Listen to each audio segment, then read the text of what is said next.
I disappoint you or leave a bad taste in your mouth? You act like you never had love, and you want me to go without. Well, it's too late tonight to drop the past out into the light. We're one, but we're not the same. We'll get carry each other, carry each other.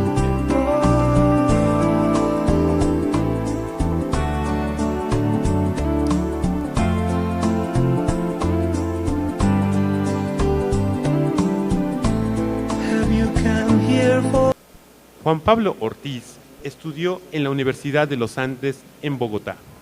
Fue socio de Giancarlo Mazzanti y Rodrigo Rubio desde el año de 1995 hasta 1999. En el año 2000 gana el concurso para el Archivo de Bogotá y constituye Juan Pablo Ortiz Arquitectos. Ha desarrollado proyectos arquitectónicos de programas complejos en Colombia, México y Estados Unidos. Su obra para el Centro de Memoria, Paz y Reconciliación fue nominado para el Premio de las Américas Mies van der Rohe Crown Hall. Con ustedes, Juan Pablo Ortiz.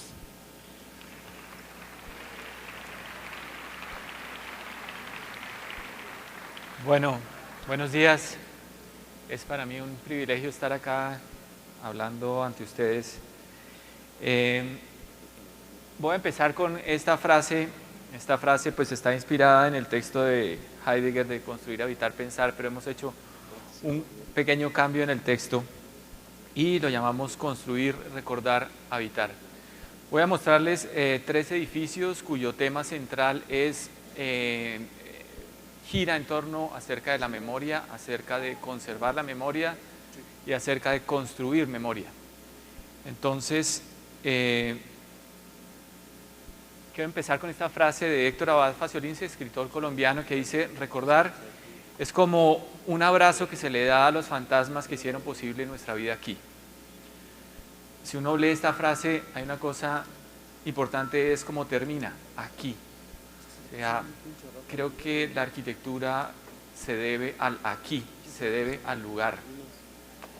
El lugar, como nosotros lo entendemos, es un tipo de escritura que está impresa no sobre papel, sino en la tierra. Esta pertenece a un texto más grande que es la ciudad, y la ciudad como parte de otra escritura más compleja, el mundo, y esta a su vez de la gran escritura del universo. Entender el lugar es comprender cómo encaja el edificio en este gran texto. Esta frase de Antonio Armesto, que además es tomada de un artículo que está al final del número 70 de la revista Arquine, él nos llama la atención con esta frase que me pareció realmente poderosa, diciendo: la utilidad genuina de la arquitectura consiste precisamente en construir lugares, en construir el mundo como un lugar hecho de lugares. Hay que entender que este mundo que hemos construido, que es en realidad una delgada capa que nos ha sido otorgada a nosotros como civilización, a nosotros como hombres, y que es sobre esta delgada capa donde hemos construido la cultura. Pero la cultura, etimológicamente como palabra, proviene de la palabra cultivar.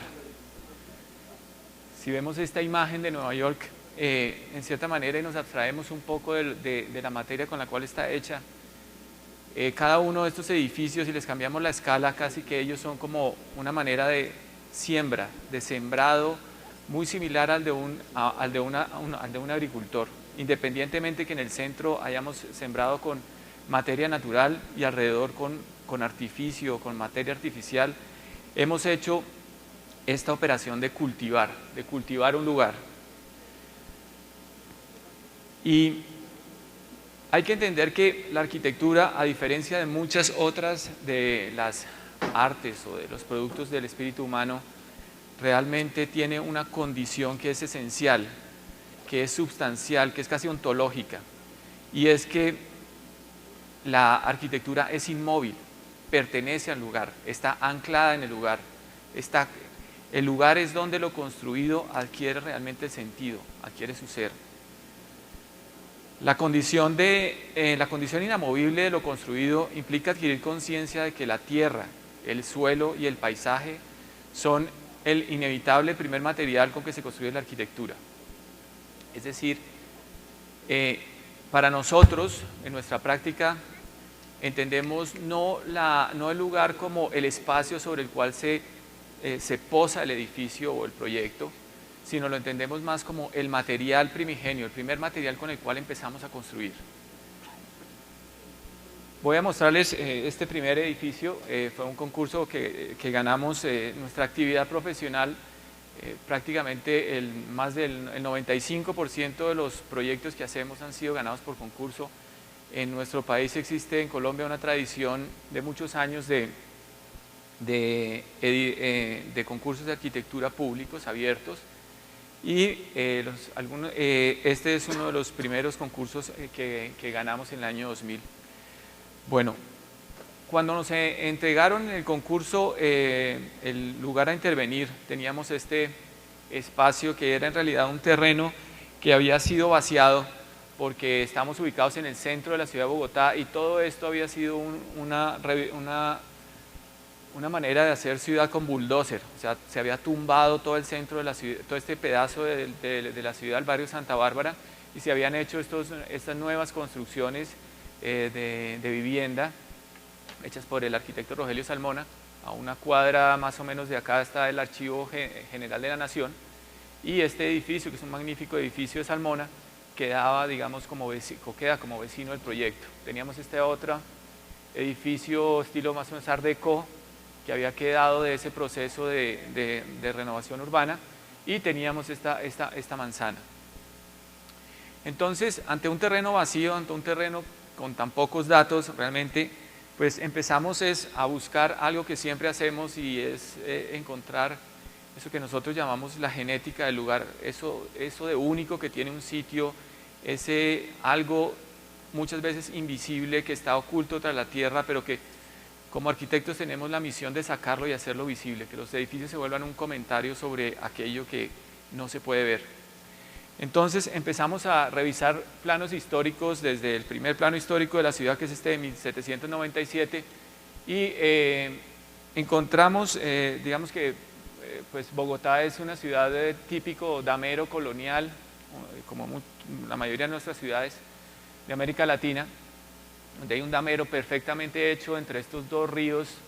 Este es el centro histórico, esta es la plaza central, la Plaza de Bolívar, y un barrio al norte y un barrio al sur, y el barrio en el cual íbamos a intervenir es es un barrio obrero de bajos recursos desde el comienzo de la fundación de la ciudad.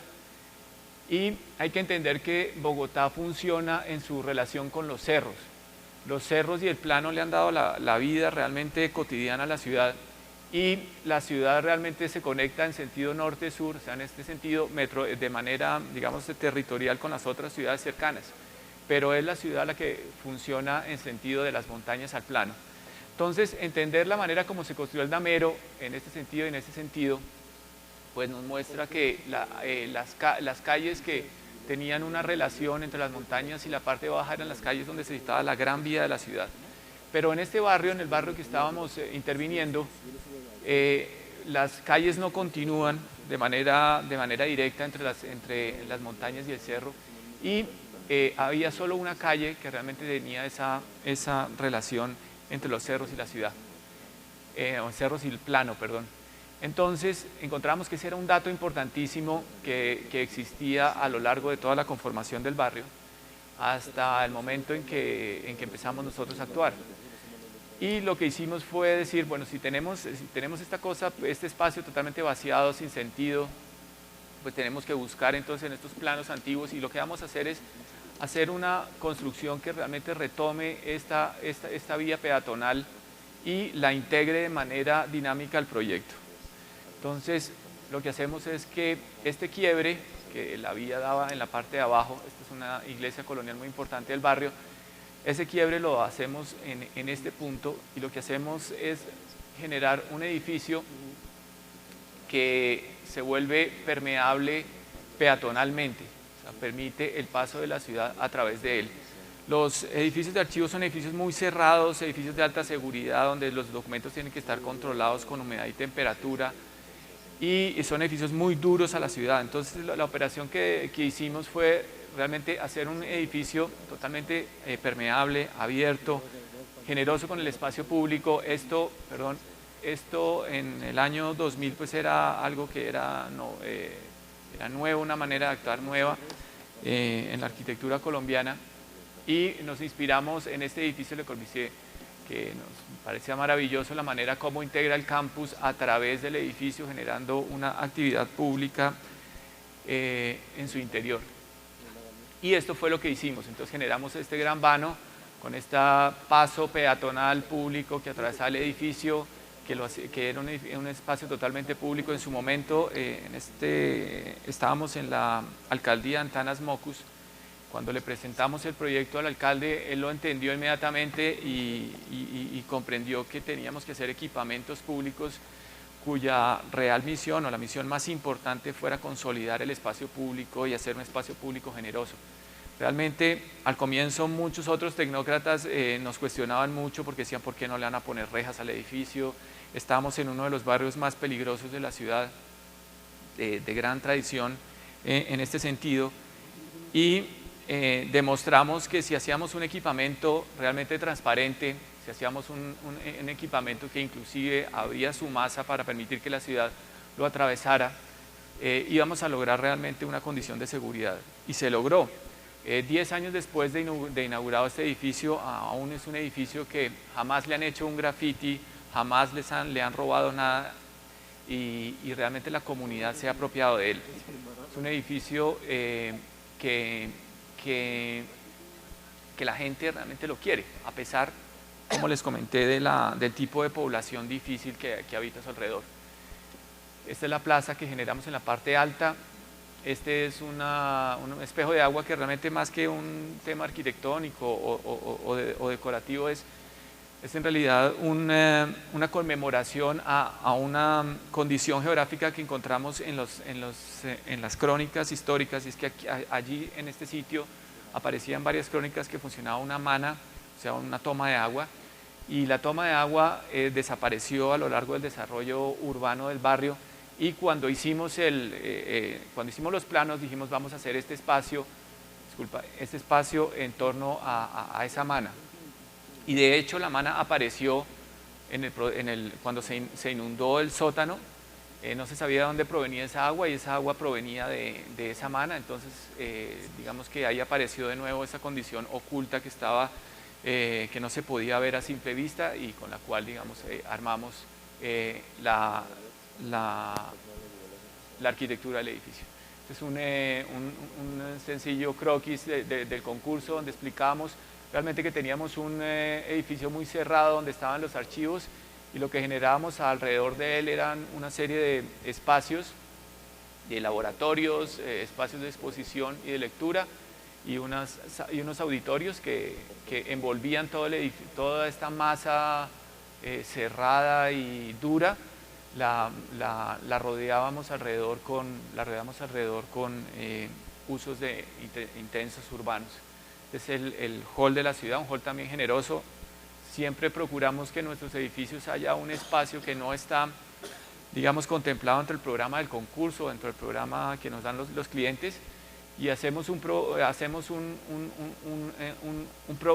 espacio que, aunque no está en el programa de actividades, realmente se convierte después en el centro del programa del edificio y de la actividad del edificio. Y es este hall, un hall de pasos perdidos, que aquí se ve cómo pasa la ciudad, la parte pública a través de él. Unas actividades se conectan por debajo, otras actividades se conectan por encima, teniendo condiciones de seguridad aptas para un archivo, pero permitiendo que la vida ciudadana lo atraviese.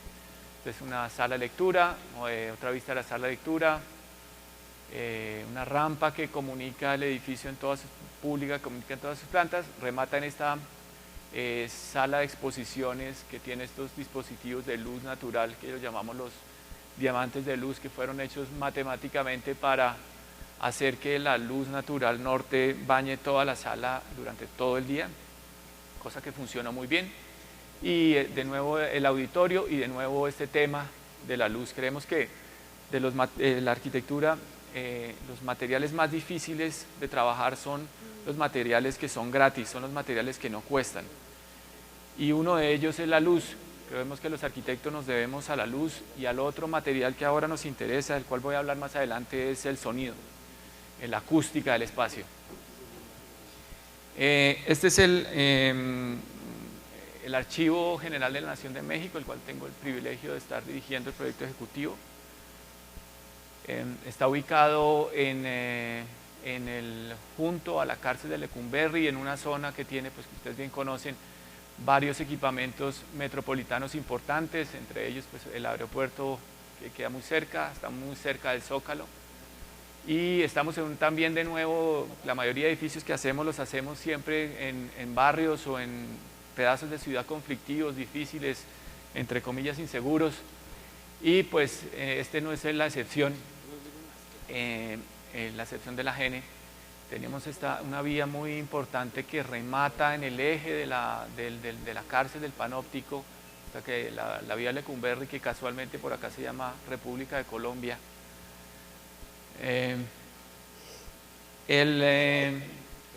Empezamos de nuevo, como siempre, revisando documentos antiguos, que es nuestra gran pasión, y encontramos estos documentos maravillosos de Lorenzo de la Hidalga, que son los planos originales de la cárcel, y donde está pues este panóptico, que es un panóptico típico europeo de la época del siglo XIX, y con una conformación, digamos, fiel al modelo europeo. Pero digamos que lo que nos encantó de esta imagen, realmente más de la maravilla de esta máquina de cuidar, de esta máquina de regenerar, como se pensaba que eran en la época los panópticos, lo que más nos interesó de este dibujo era lo que está en el axis del dibujo y en la parte más notoria del dibujo, que es esta parte, que es el frente de la cárcel.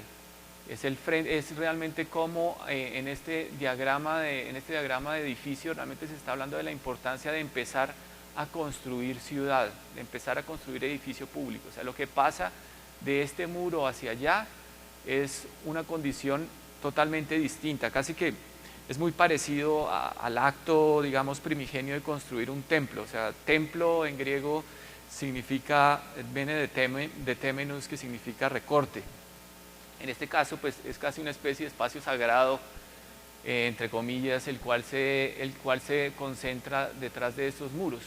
Pero realmente lo importante además de que, como comenté, de esta máquina para cuidar personas, supuestamente, lo que más nos interesaba era este dato, estaba en ese dibujo. Revisando fotografías antiguas nos dimos cuenta pues, de la condición al inicio del edificio, y veíamos de nuevo que los árboles del plano de la Hidalga pues aparecían acá en este jardín que está al frente del palacio, y de la cárcel, lo que conocido como el Palacio de Lecumberri, en realidad porque pues es el frente que se le da a la ciudad, es un palacio, también después conocido como el Palacio Negro. Pero lo importante realmente de este equipamiento estaba en este espacio de acá, y era el espacio que realmente teníamos que cuidar. Además de hacer un edificio para archivos eficiente, moderno, que permitiera la custodia de los documentos, que ese era, digamos, nuestro primer encargo, de nuevo teníamos que dar algo más que digamos que un servicio puramente profesional. Creemos que la arquitectura, además de ser un servicio, es un servicio a la sociedad, pues también tiene esa condición de que tiene que ir un poco más allá, o sea, no ser simplemente algo servilista, sino más bien siempre dar más.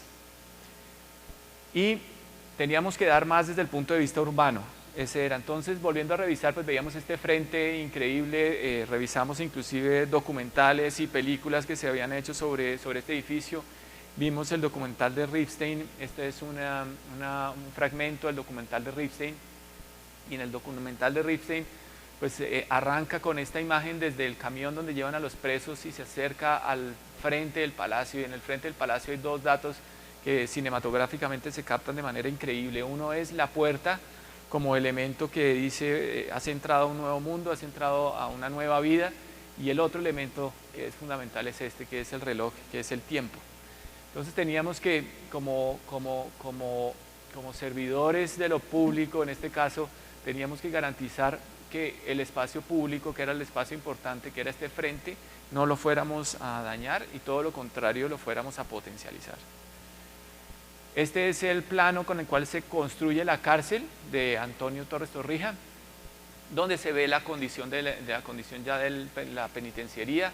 Estos dos alas no se construyeron, mujeres y niños, y pues se ve que la intención era tener un perfecto panóptico trazado por esta línea circular de geometría rotunda, y de nuevo pues el frente del edificio. Entonces, cuando llegamos, esta era la condición del proyecto. Teníamos acá el frente con unos árboles que estaban en muérdago, muy malas condiciones, estaba un poco deteriorado, todo esto estaba deteriorado, y realmente lo más grave era que se había construido en los últimos, creo que 30 años, este edificio, que realmente era la más grande de las barreras jamás construida de esta cárcel. O sea, no era, ni siquiera este muro era tan potente como lo era este edificio, el edificio que se llamaba el edificio Renapo, donde además pues historias pues lamentables sucedieron allí. Y pues nuestra primera opción, cuando nos dieron la oportunidad de pensar un poco de cómo se podía hacer la ampliación de este edificio, pues nosotros inmediatamente dijimos, desde el punto de vista vehicular, pues este acceso vehicular que está acá estaba funcionando bien, no se puede acceder vehicularmente ni por esta vía ni por esta vía, que son muy importantes, de tráfico muy copioso. Entonces pues dejemos esto acá, y más bien lo que hay que hacer es, viendo esta punta y analizando esa punta, lo que estaba sucediendo es que esta barrera, este edificio, perdón, se estaba convirtiendo en una gran barrera hacia el norte, y estaba impidiendo, digamos, la comunicación del archivo con los barrios de esta zona norte, Tepito, etcétera. Barrios, pues como bien sabemos, son bastante conflictivos. Entonces, primera operación, demoler este edificio, y al demoler este edificio, sobre todo cuidar mucho esta esquina. Parecía que aquí estaba el gran tesoro, digamos, lo que teníamos que potencializar. Entonces, esto en un diagrama, esta es la situación. Se limpian los añadidos también que se le hicieron al proyecto original, o sea, se habían hecho estas ampliaciones a las alas del panóptico, se tumban todas estas construcciones y se demuele este edificio. Entonces se limpia el espacio, y cuando se limpia el espacio, pues obviamente nos ganamos dos frentes que no existían, o uno que estaba medio consolidar, que era el oriental, y el norte. Después disponemos el edificio pesado de archivos, es quizás el edificio más grande documental de Latinoamérica, 152 kilómetros lineales, realmente es una masa enorme, pesadísima, un edificio que realmente es un elefante, además que está flotando sobre el lago, con problemas de ingeniería, digamos, bastante complejos. Y para conformar el eje 1 norte, pues hacemos un edificio bajo de 2 pisos, muy transparente, que tenemos que ser muy transparente, y conformamos este espacio dándole continuidad y recreando, digamos, el plano original. Ayudamos a conformar el frente, a conformar el espacio, con este espacio que es un espacio conector peatonal entre las oficinas de la GN, los laboratorios, y acá generamos un espacio de conexión restringida y privada de los documentos hacia el futuro centro cultural y hacia las salas de lectura. Este es pues ya un rendering del plan. De nuevo otra vez este espacio, pero otro espacio que nos interesaba mucho era este de acá, o sea, generar un espacio verde acá que fuera el remate de esta diagonal, que el edificio de la Renapo lo había negado. Entonces conformar este espacio y algún día soñar con que la GN realmente empiece acá y termine acá, y que todo esto sea un gran espacio público abierto, poroso, democrático, y al cual puedan disfrutar los ciudadanos de este sector de la Ciudad de México. Este diagrama lo traje porque realmente la operación ya desde el punto de vista arquitectónico, desarrollo del programa, pues se convierte en una operación prácticamente matemática. Lo que hacemos es encontrar un tipo de archivo lo más eficiente desde el punto de vista digamos, de cantidad de documentos, de metros lineales de archivo, pero a la vez que sea el más eficiente desde el punto de vista energético, o sea, con la menor cantidad de cambios de aire, y desde el punto estructural con la luz más adecuada. Entonces montamos un programa paramétrico donde encontramos cuál era el módulo ideal, y pues este módulo ideal lo empezamos a repetir y armar este gran edificio de laboratorios, de archivos. Este es un corte del edificio, de nuevo, un edificio muy poroso, lleno de aire, donde el tema realmente es el aire para bajarle el peso al edificio. Hicimos estos precolados hechos en Atizapán, en México, una empresa local, que son estos que van a permitir darle mucho aire y que tienen un juego óptico que es un solo elemento que se repite miles de veces y que conforma todo el edificio, y que cuando uno va a estar desplazándose a lo largo del edificio, pues va a producir una especie de ondas a lo largo. Otra idea de hablar sobre el lugar es hablar de los materiales del lugar. En México se produce un concreto prefabricado o precolado de altísima calidad. Entonces, y nos gustan los edificios sólidos, los edificios de masa. Entonces, pues, usamos, digamos, técnicas locales comprobadas y que nos van a dar una garantía de durabilidad en el tiempo. Esta es una imagen del edificio ya en la obra. Algunas voy a pasarles rápidamente unas imágenes de la obra. Aunque es un edificio de muy pocos habitantes, de los archivos y los laboratorios, pues hacemos una entrada con una escalera que nos gusta mucho cómo quedó, y son unos espacios muy limpios, agradables, llenos de luz, muy de ambiente de laboratorio, con estos elementos que dan una luz magnífica de 500 luxes durante todo el año. Ya están comprobados y medidos, nos funcionó el modelo de computador, y estos en la cubierta son esta suerte de pirámides que en algún momento tendrán en la terraza jardín y funcionarán algo así. Bueno, el siguiente edificio es el Centro de Memoria, Paz y Reconciliación, que se hizo en Bogotá en conmemoración a las víctimas de nuestro conflicto armado. También era un centro para conmemorar el bicentenario de la independencia. Y pues acá digamos que la operación la quisimos cambiar, o sea, no como primero se construye y después se habita, sino aquí lo que pensamos fue, primero se hace un proceso de recordación. Recordar etimológicamente viene de recordia, volver a poner corazón donde antes carecía de corazón, y después proceder a hacer una habitación o habitar, el acto de habitar, y después construir. Entonces, para ello, voy a seguir un poco rápido que se me está acabando el tiempo. Hicimos dos operaciones. Con esto pues fue algo con lo cual ganamos el concurso, y es que hacíamos una operación que llamábamos un acto social de reconciliación, y es que llamábamos a las víctimas de la violencia en grupos, en agrupaciones de víctimas de todo el país. Hicimos 20 ceremonias. Ellos traían un puñado de tierra y una voluntad de paz de su lugar de origen. Lo llevaban hasta aquí está la obra, aquí está el momento donde estaba construyendo la obra. Hicimos esta instalación donde en esta mesa, digamos, hacíamos, esta es la instalación, hacíamos estas ceremonias de gran cantidad de gente, 200, 300, llegamos hasta tener hasta de 600 personas venidas de diferentes partes del territorio. Allí teníamos víctimas de paramilitares, de guerrilla, víctimas de Estado, víctimas de todo tipo, mujeres, niños, etcétera. Logramos tratar de hacer atraer grupos sociales muy diversos a la obra para que nos ayudaran a construir simbólicamente el edificio.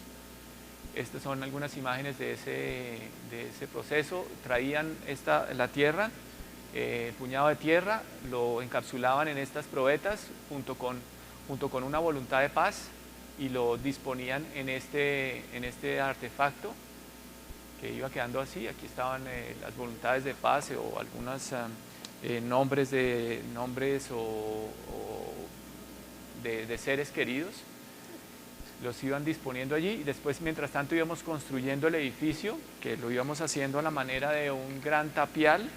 O sea, hicimos una construcción, digamos, en tierra, en tapia pisada. En realidad no es en tapia pisada, digamos, orgánica, es una tapia pisada inorgánica que retomamos más como la manera como se hacían los pavés, que es el origen del concreto que hoy conocemos, el hormigón. Y fuimos construyendo por capas de tierra que se iban apaisonando. Cada capa de estas tenía 120 metros lineales, los construíamos uno por día, se iban tapiando y cada una de estas capas representaban una década de la construcción de nación. El edificio consta de 200 capas, de 20 capas, cada una de 10 años. Y digamos lo que buscábamos era que la construcción también fuera un acto simbólico en sí mismo. Cuando a los obreros les contábamos lo que estaban haciendo, realmente se llenaban de satisfacción el saber que lo que estaban construyendo tenía un sentido simbólico y que estaban ayudándonos a construir un memorial para nuestras víctimas. Este ya es teníamos al lado estos maravillosos columbarios, que es con una obra de Beatriz González y de Doris Salcedo, dos de nuestras grandes artistas. Aquí está el edificio. Después que se terminó, estas probetas entraban en los huecos de la cimbra y hacíamos ceremonias para poner también estas probetas, y al final pues queda este que es el hall, de nuevo un espacio que nunca nos pidieron en el concurso ni en el programa, pero que se convirtió en el sentido del edificio. Esta es una instalación que hicieron los niños de los colegios con cartas que le envían a los negociadores de paz de La Habana de nuestro proceso de paz, que se convirtió en una instalación en un momento dado de la vida del edificio. Siempre está lleno de cosas, lleno de actividades. Es un edificio exitosísimo desde el punto de vista social. Estábamos actuando, digamos de nuevo, esta idea de la genética del lugar. Estábamos actuando en un campo santo, en un cementerio donde tuvimos que hacer una prospección arqueológica de 3.600 cuerpos. Y lo que encontrábamos era que el dato más importante que había en este sitio realmente era una fuerza que nos jalaba hacia abajo, que era la fuerza del enterramiento. Y esa fuerza del enterramiento la tenía que representar el edificio y hacerla sentir el edificio en su visita. Entonces, el edificio se llega a nivel, permitíamos que existiera esta transparencia hacia los columbarios. El edificio prácticamente no existe en el paisaje del programa, no existe en el paisaje del parque. Una gran puerta de 12 metros de altura, una puerta ceremonial que se abre en algunas ocasiones especiales. Y el edificio, aquí está el programa, que es un centro cultural básicamente, y una cubierta en un espejo de agua que prácticamente convierte el edificio en un juego de reflejos casi inmaterial, mientras que esto sí es material denso, sólido, pesado, muros de 1 metro de espesor. Y pues y este es todo en los 4 puntos cardinales, está exactamente trazado con los trazos del damero colonial original. Ponemos el edificio y se desciende, y esta es la fuerza, digamos, del descenso que queremos hacer evidente a los visitantes del edificio. Es el hall inspirado en los teatros viejos de Bogotá, con tubos de acero se hizo esta especie de cortina, y pues eso es todo. Bueno, muchas gracias.